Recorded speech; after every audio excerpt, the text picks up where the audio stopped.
일반적인 무차별 곡선의 기본 공리 1번 가로축과 세로축이 모두 재화인 경우 무차별 곡선은 원점에서 멀리 떨어져 있을수록 더 높은 효용을 의미한다. 워낙에 당연하고 쉬운 내용이니까요. 재화라는 것은 이제 x도 쓰면 쓸수록 더 좋고 y도 쓰면 쓸수록 더 좋은 재화를 의미합니다. 가장 기본적인 형태의 무차별 곡선은 이렇게 원점에 대해서 볼록성이 전제된 형태라고 하는데요. 그거보다 바깥쪽에 있으면은 어찌됐건 이제 쓰면 쓸수록 좋아하는 재화를 더 사용하니까 효용은 높아지게 되니까요. 이제 맞습니다.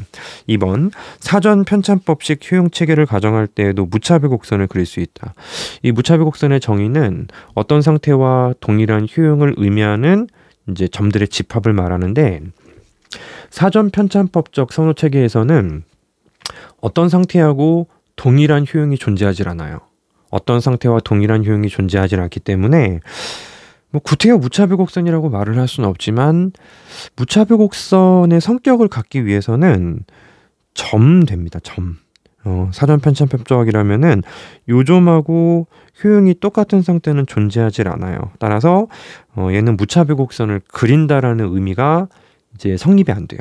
점이 아닙니까? 라고 하면 말이 안 되는 건 아니지만, 무차별 곡선은 적어도 이 상태와 저 상태가 같다라는 걸 연결해야지 무차별하다 의미가 있는 거잖아요. 사전 편찬법식 선호체계에서 효용체계에서는 무차별 곡선을 그릴 수 없다라고 기억하시면 돼요.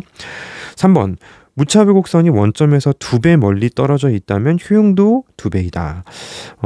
안 돼요. 우리가 이제 서수성을 갖는다. 서수적 효용함수로부터 무차별 곡선을 끌어내는 것이기 때문에 효용값이 2배라고 효용이 기쁨도 2배인 게 아니듯이 무차별 곡선도 2배 멀리 떨어져 있다고 이제 어떤 효용 상태가 2배가 된다라는 표현은 아예 사용할 수가 없습니다. 따라서 개인의 효용 함수는 언제 어떤 경우라도 순서만 의미가 있는 거예요. 네 번째, 가로축이 비재화이고 세로축이 재화인 경우 무차별 곡선을 한번 그려보도록 할게요. 가로축이 재화이고 세로축이 비재화라고 한다면은 여기 이제 이쪽이 비재화잖아요. 가로축이 비재화. 비재화는 쓰면 쓸수록 효용을 떨어뜨려요.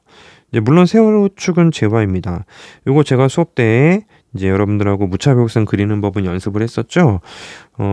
비재화의 개수가 불변이라면은 재화는 올라갈수록 효용이 커진다. 재화의 개수가 불변이라면은 출발점 맞춰주고요. 비재화는 작아질수록 효용이 커진다. 따라서 벡터 공부할 필요는 없는데요.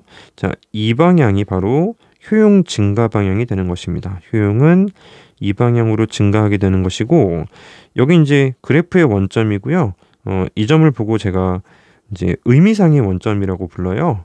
이 의미상의 원점이 보시는 것처럼 오른쪽 아래에 위치하기 때문에 거기에 대해서 볼록성을 가정하면서 이렇게 왼쪽 위로 올리는 무차별 곡선을 그리시면 돼요. 우상향하는 곡선이지만 우상향한다라는 사실은 이제 맞으니까요. 우상향한다라는 건 맞고요. 오른쪽 아래에 위치할수록 더 높다? 그게 틀렸죠. 오른쪽 아래가 아니고 이제 왼쪽 아래에 위치할수록 이렇게 변경이 돼야 되니까 그것 때문에 틀린 문장이 됩니다. 5번 고른 소비를 선호하는 무차별 곡선, 소비자의 무차별 곡선은 원점에 대해 볼록하다라고 하는데요. 또 그려보죠.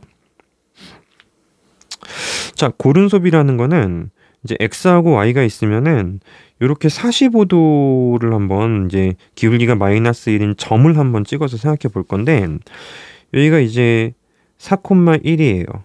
4,1 잠깐 4,2라고 하자.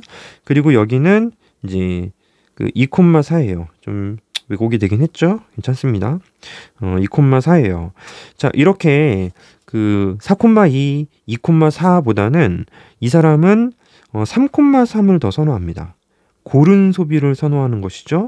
따라서 이 점이 이 두 개의 점보다 효용이 높아요. 그렇다면 무차별 곡선을 그릴 때는 우리가 이렇게 그릴 수밖에 없겠네요.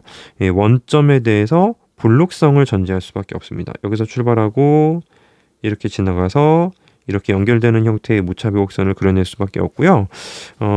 요거 이제 교과서 등에는 있어요. 제 마인드 교재에는 없지만 교과서 등에서 고른 소비를 선호하기 때문에 원점에 이제 조금 더 그 45도에 가까운 궤적을 소비자는 더 선호한다라는 이야기를 진행할 수 있습니다. 자, 다음 문제를 보도록 하죠.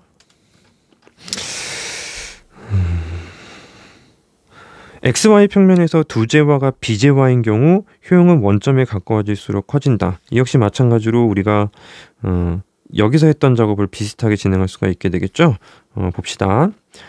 다시 한번 또 그래프를 그리긴 그릴 건데 우리가 이제 충분히 많이 그렸어요. 이쪽이 비재화고 이쪽도 비재화라고 하면은 내려갈수록 효용이 커지고 화살표 잘못 그렸네. 내려갈수록 효용이 커지죠. 내려갈수록 효용이 커지고 이쪽 역시 마찬가지로 내려갈수록 효용이 커져요. 그래서 원점에 가까워질수록 이 사람의 효용이 증가한다. 따라서 무차별 곡선은 의미상의 원점에 대해서 이렇게 볼록성을 가정하는 게 기본이고요. 원점에 가까울수록 효용이 높아집니다. 쓰면 쓸수록 효용이 떨어지는 재화라고 하니 따라서 이 사람의 무차별 곡선은 원점에 가까워질수록 더 효용이 커지는 건 직관적으로도 판단이 되시죠. 따라서 이제 맞는 문장이 될 것이고 마지막 한계 대체율이란 무차별 곡선의 기울기를 의미한다. 약간 미묘한 부분이 있긴 있어요. 이제 무차별 곡선이 존재한다면은 이렇게 한번 그려볼게요. 무차별 곡선이 존재한다면 이제 한계 대체율은 이제 우리가 MRS라는 표현을 쓰긴 씁니다. 이 접선의 기울기, 자, 이게 바로 MRS는 아니에요. 왜냐하면 MRS라는 것은 이 접선의 기울기가 지금 음수값이지 않습니까? MRS의 개념은 그래요. X를 하나 주면은 X를 주면 Y를 몇 개 받아오는 걸로 교환 대체가 가능하냐. 이게 바로 MRS이기 때문에 이제 마이너스 값을 가져야 됩니다. 마이너스 기울기, 접선의 기울기. 이렇게 우리가 이제 음수 관계를 갖는 걸 좀 조심해 주셔야 되겠죠. 무차별 곡선의 기울기, 접선의 기울기로 도출하는 건 맞습니다. 그래서 접선의 기울기로 도출하니까 이렇게 좀 보충해주면 좋겠고 여기 요 사이에는 이제 음수부호를 붙이면 맞는 문장이니까 기본적으로 조금 미흡한 문장이 되겠죠. 이렇게 우리가 경제학에서 아주 많이 등장하는 무차별 곡선에 대해서 한번 이야기를 나눌 수 있었습니다.